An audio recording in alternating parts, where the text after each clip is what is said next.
Hey Ramon, can you tell us when did you get interested in art to begin with?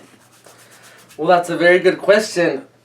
Growing up in grade school, I was always drawing and I was always doodling in class. I was that student that would get in trouble for not doing their work and drawing.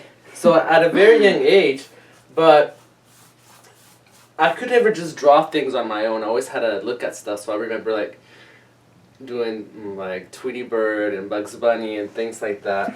But I was always very interested in that. I always did drawing throughout. Then I joined the military and I kind of stopped drawing. But when I got out of the military, I did a trip to Spain. And I did it, it's kind of a long story, but the trip was, one of my friends had moved to Spain to get their master's done. And this is why I guess I believe in fate. So I went for 10 days, I bought my ticket in December. So in February, I found out that she is leaving Spain, she's not going to be back. And I already had my ticket to go in March. For 10 days, I'm like, what am I going to do? So my friends are like, you know what, just go anyway, you're going to have a blast. You know, you've never been there. But I'm going by myself, what if someone steals my wallet? Like, what's going to happen? So like I packed like money like in my bag, in my wallet. I had this necklace around that had like a little thing for money. I made copies of my passport. I had numbers everywhere. I had memorized the address to where I was staying because I had never traveled by myself ever. That's scary. That was scary. So anyway, I went on this trip by myself and I did all the scenic things, but then I took pictures of everything, but I wasn't in the pictures. And back then I was really shy, so I was embarrassed to ask people to take the picture for me. No way. Yeah, so then going out to eat by yourself.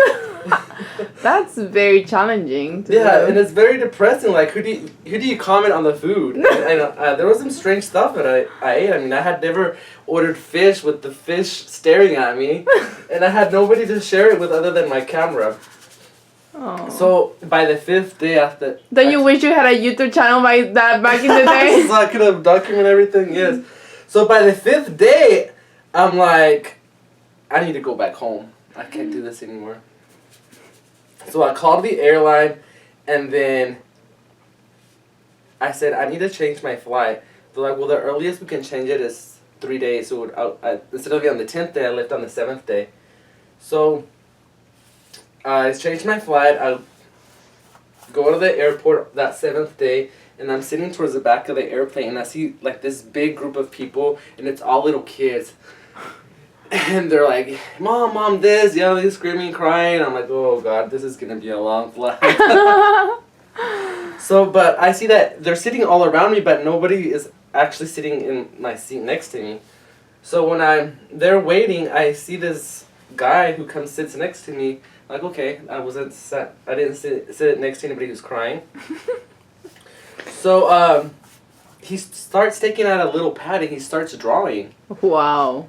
And so I started talking to him about art, and it turns out it's the artist who I'm a big fan of, Brandon Maldonado. Wow. We actually met. Well, he sat next to me on that flight, and we talked about art the whole time, and he kind of inspired me to start painting. Were you a fan of him before that? I didn't know who he was. Oh, okay. So and he's a great artist. Yeah, he's awesome. So because of that, he kind of told me how he got started really young, and is making a living out of it, and things like that, and I really got inspired by his story and then I didn't know, I knew a little bit of his work, what he had shown me there. So, but before that, I had already started painting a little bit, but after meeting him, then I went back to El Paso, and he was in Albuquerque, so he invited me to one of his art shows. So I went to his art show, and I saw his work, and I was really inspired by his work. At this point, he was doing a lot of Day of the Dead paintings. I was really inspired. So, like I mentioned earlier, I don't draw, like I just don't think of things to draw. So I started, copying his paintings, emulating his work, and that's how I started painting. Until this day, I keep in touch with him. I think he's he's the reason why I started painting. I follow his work. I try to go to his art shows whenever possible.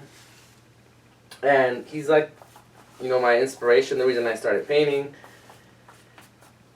And that's how I began interested in art. I mean, I went to school to study art, then I be now teaching it, but this part of my channel will be just kind of watching the progress of this painting. You get to see me paint, we'll be talking about different artists.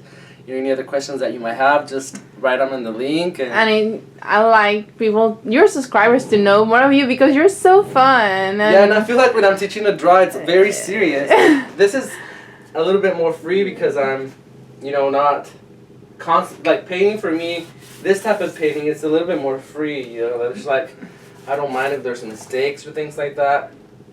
So we'll see the progress of this painting. I'll do a little bit more before the next video, so you kind of see some progress, and then, like I said, if you have any questions, put them in the link, and Ami will have some questions too to ask. And I guess until next time, please like and subscribe and share, and stay tuned. Thank you so much, Ramon. It was wonderful. See you next time. Bye-bye. Bye.